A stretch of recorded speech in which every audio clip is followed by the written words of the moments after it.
podcast en 5 minutes. Vous connaissez les règles du jeu. Le but ici est de parler d'un sujet en particulier du moment dans lequel je vais résumer le plus court possible le sujet en question.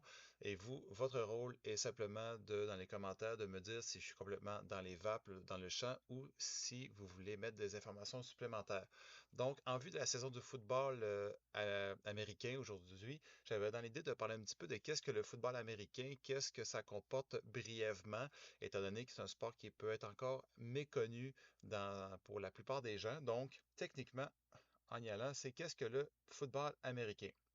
Donc, le football américain, c'est un sport collectif qui est très populaire aux États-Unis et un peu quand même pas mal au Canada, où il dépasse même par moment le baseball et le basketball en termes d'audience. Chaque année, des millions d'Américains, de Canadiens, d'Européens et la majorité des pays se rassemblent devant leur écran pour le fameux Super Bowl. Donc vraiment, c'est quasiment la messe pour les fanatiques du sport. Donc le Super Bowl, c'est quoi? C'est la finale du championnat national, un événement qui est devenu vraiment une institution culturelle importante.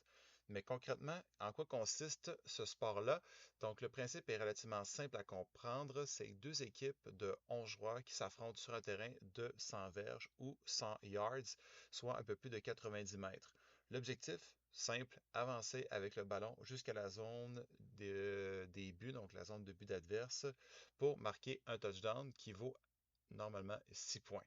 Pour cela, l'équipe qui a la possession du ballon, appelée l'attaque, dispose de 4 tentatives pour avancer d'au moins 10 verges. Si elle y parvient, donc elle gagne un nouveau set de 4 tentatives, sinon la possession passe à l'autre équipe.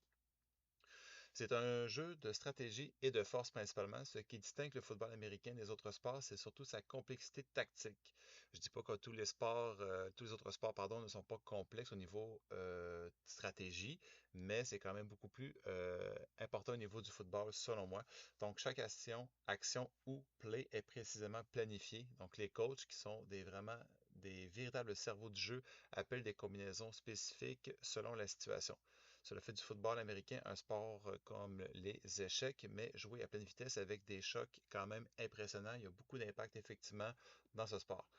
On peut prendre un exemple aussi quand on parle de stratégie. Donc, imaginez qu'il reste 20 secondes au chronomètre et que votre équipe est à 30 verges des buts.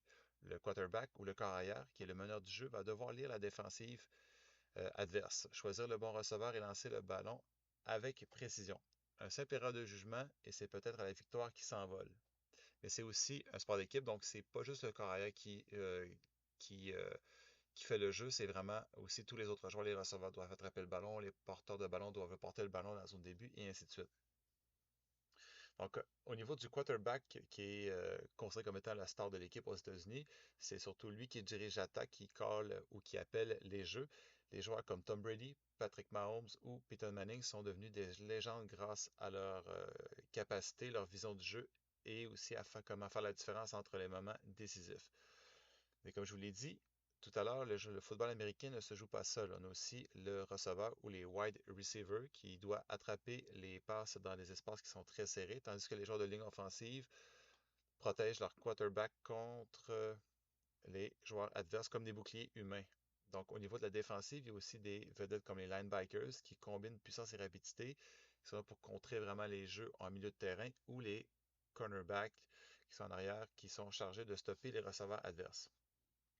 Et si on parle qu'ailleurs aux États-Unis, même si le sport est profondément enraciné dans la culture américaine, comme je vous l'ai dit, il gagne du terrain ailleurs comme en Europe, où la NFL organise des matchs à Londres, en Allemagne et prochainement en Espagne aussi. En France, la Fédération française de football américain encadre des clubs amateurs et certaines équipes comme les Flash de la Courneuve ou les Blue Stars de Marseille sont bien connues des passionnés. C'est aussi un sport qui est considéré comme étant un spectacle, donc c'est vraiment un événement en soi. Donc, c'est impossible de parler du football sans évoquer cet aspect-là, entre les chorégraphies des cheerleaders, les shows de mi-temps, les publicités du Super Bowl à plusieurs millions de dollars. C'est un univers à part entière, c'est vraiment une dynastie. Et le football américain, c'est autant de sport que de divertissement. Donc, pour résumer, le football américain, c'est de la stratégie, de la force, de la coordination et du spectacle. Si vous ne connaissez pas encore ce sport, je vous invite à regarder un match de la NFL et peut-être même vous embarquer dans le bain ou dans le train par rapport au Super Bowl qui a lieu à chaque année en début février.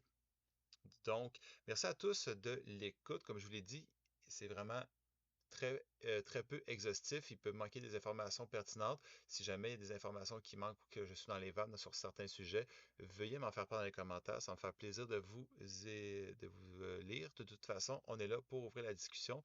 Donc, merci à tous et on se voit à la prochaine pour un nouvel épisode.